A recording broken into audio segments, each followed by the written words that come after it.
Hello everyone, it's me again, Mariket Flores, and welcome to my channel. Syempre, guys, kakarating ko lang, galing ako ng munisipyo kasi nga meron kaming monthly meeting sa lahat ng mga barangay secretaries. Guys, ang Baybay City Leyte ay mayroong 92 barangays, no?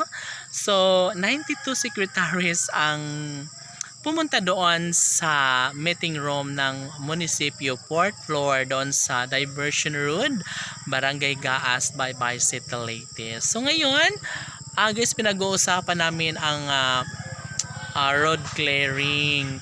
Kasi guys, yung lumang format namin patungkol sa road clearing ay bago na naman ngayon. At meron pa, dumadagdag pa, no? Parami ng parami ang gawain namin. Maraming mga dokumento.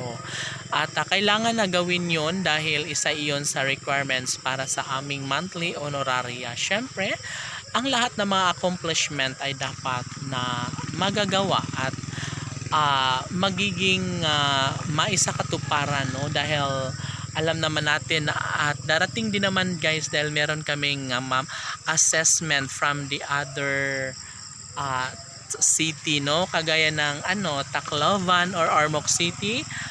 Posible umano na sila mismo ang mag-a-assess sa amin dahil meron kaming quarterly assessment patungkol dito sa namin road clearing. At syempre ito talaga ang pinaka inaayawan ng lahat, na mostly of the secretary talaga ay talagang parang aayaw. Dahil sobrang dami ng ang aming mga papel na gagawin, no, para lamang magkaroon ng honoraria. OMG, sabi nila ay baka mag-resign. Bakit naman mag-resign? Dapat go lang at itutuloy lang, ilalaban lang kung ano man ang mga hamon bilang isang mamamayan, no, na patuloy na nagsiservisyo para sa taong bayan. Of course, ang lahat ng iyan, syempre sa una pa lang ay mahirap, ngunit darating din ang mga buwan, taon na sadyang magiging magagaang din ang lahat ng mga trabaho natin, no. Syempre, alam naman natin na ang lahat ng mga pagsubok, no, bilang isang nagsiservisyo sa mamamayan ay talaga nga namang magiging magaang din yon pagdating ng panahon. So ngayon, nandito tayo guys sa likuran na naman. Guys, ito nga sobrang mahaba na naman itong isa. Yung dalawa doon guys, kahapon na pinakita ko, or na isang araw ay ayun, nagulay na rin namin kaninang morning. So ngayon guys, ito na naman, meron na namang isa na sobrang haba-haba talaga niya. So imagine guys, sa makakuha ko ng 3 ganito kahaba ay marami na rin siya pag nagugulay kasi pinuputol-putol ko siya ng ganyan-ganyan. Tapos ayun, ito na lang ang may pinakamahaba ngayon. Ay ito guys, parang masira na rin Ito lang ang pinakamaganda, fresh na fresh at talaga nga namang maaasahan mo na magiging masarap siya pag ginugulay na. And of course guys, ito tumubo na naman yung bagong kamatis namin. Ayan. Yung bagong kamatis namin guys, ayan, parang matutumba siya, no, dahil parang mabigat, parang malaki yung stem niya dito. So ito guys, may mga bulaklak na ng so ito ay magandang indikasyon na magkakaroon na siya ng bunga, no? At syempre mas nagiging malusog na ang aming malunggay guys. So tumangkad na rin siya from there, tapos ngayon meron na dito sa dulo.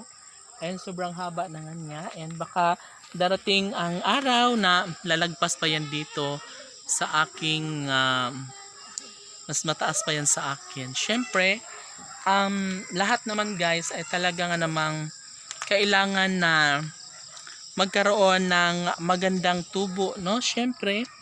At ito nga yung chili namin guys, ayan, nagkaroon na siya ng maraming flowers. Yung ito guys, ayun.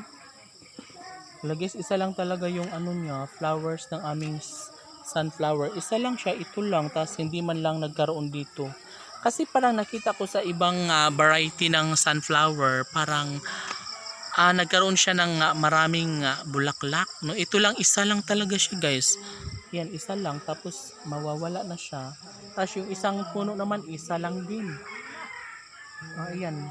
Nakikita nyo guys, isa lang talaga. Isang puno, isang bulaklak. So, parang lugi, no? Dapat dumami yung flowers, mga 4 or 5. Kasi nakita ko sa Facebook guys, na yung ibang sunflowers, ibang variety ng sunflower ay talagang maraming bulaklak. So, nasa 3, 5, ganun. So, ito isa lang. My God. Mataba pa naman sana yung puno ng sunflower, pero hindi talaga niya kayang mag-produce ng makadagdag ng maraming bulaklak, pero isa lang talaga. So okay lang yun, at least alam na natin kung anong klaseng variety ang sunflower na iyan. Pero mas maganda talaga kapag maraming puno no, ng sunflower para hindi mauubusan, para habang namumulaklak may tutubo, may mabulaklak, may tutubo, tas may mawawala, tutubo, mabulaklak na naman. Pero ay natuka talaga, wala tang magagawa dahil yan lang naman talaga ang klaseng sunflower. Pero maganda siya guys kasi sobrang laki. Unlike sa ibang variety ng sunflower is maliliit lang, kaya siguro yan kasi guys sobrang malaki yung sunflower, and yung puno niya parang nabibigatan. Parang gaganon siya Mabigat talaga kasi malaki and hindi kaya nilagyan na lang namin ng tali yan para hindi siya tuluyang matumba. Pero okay lang. Sana nga magkaroon kami ng maraming sunflower dito kasi nga sobrang nakaka good vibes. Yes, parang ang sarap nila tingnan, lalo na kapag sa umagang-umaga na pagkatingin mo doon sa mga sunflowers ay talaga nga namang talagang ito lang naman ang pinaka nakapagbibigay kaligayahan no sa atin. Syempre ang mga bulaklak ay nagbibigay rin ng good vibes, nagbibigay ng magandang ambience no dito sa ating kapaligiran. And of course, sana nga ay muturok na siya. Sana muturok na ang mga sunflower doon sa baba para ayun, unti-unti na siyang tutubo at magkaroon kami ng maraming sunflower dito sa aming area. At syempre, patuloy pa rin ang ating mga gulay guys. Ayan, nandyan pa rin sila. And of course, ayun, kaninang tanghali, naggulay na naman kami ng pechay. Kasi mayroon akong kalahating, 1/4 lang na kilo ng karne. Yun ang sinasahog ko. Kasi marami na pagkalahati. So, 1/4 lang, sapat na yun. Masarap na. And syempre, masarap na rin na humigop ng sabaw sa tanghali. And of course, talagang malalasahan mo ang tagumpay ng pichay. At syempre guys, nag-ano rin ako ng okra kanina, mga 5 pirasong okra, at syempre bagoong. Ay nako, sobrang sarap talaga. So yun nga guys, see you again tomorrow, and ingat kayo dyan lahat. Bye.